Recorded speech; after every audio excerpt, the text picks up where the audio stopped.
And another important role that hasn't been discussed a lot is that of the First Lady. Now, we saw Mrs. Obama really take on childhood obesity, and First Lady Laura Bush was a champion of education. Well, that's right, Jenna. But when it comes to Melania Trump, she has really been kind of elusive throughout the campaign. And of course, we had that sit-down interview with her 2 weeks before the election. And one thing we do know about Melania Trump is that she plans to take on cyberbullying. It's a topic CBN News' Charlene Aaron explores. This past November, 18-year-old Brandy Vela of Texas shot herself in front of her parents and other members of her family. The reason? Anonymous bullies used messaging apps to torment her nonstop about her weight.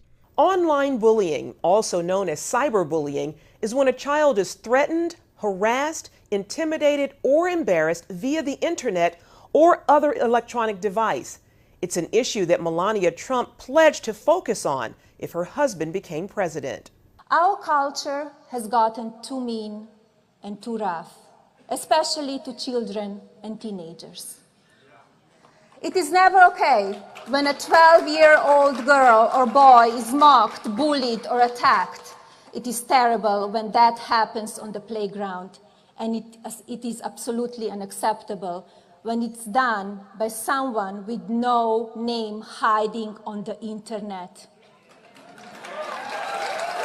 We must find better ways to honor and support the basic goodness of our children, especially in social media. It will be one of the main focuses of my work if I'm privileged enough to become your First Lady. Dr. Linda Mental says today's bullies often work in groups, focusing their attacks online. I was really surprised when I looked and saw that every day 160,000 students across the country are afraid to go to school and aren't going to school because of cyberbullying and bullying in the school. I love the fact that Melania Trump is stepping up and has chosen cyberbullying as her platform issue. Donna Hughes is president of Enough is Enough, a group trying to make the internet safer for kids. Bullying is happening 24/7 because of the technology. So the bullying follows that child, whether they're at home, they're at school, or wherever they are. So it's very hard to break away from it, and therefore it can become very overwhelming. Critics say social media platforms and companies don't do enough to deal with the problem. A 2011 study found that 1 million kids were bullied on Facebook alone. Abuse is also prolific on Twitter, which has pledged to do more, including improving tools that allow users to mute, block, and report offenders.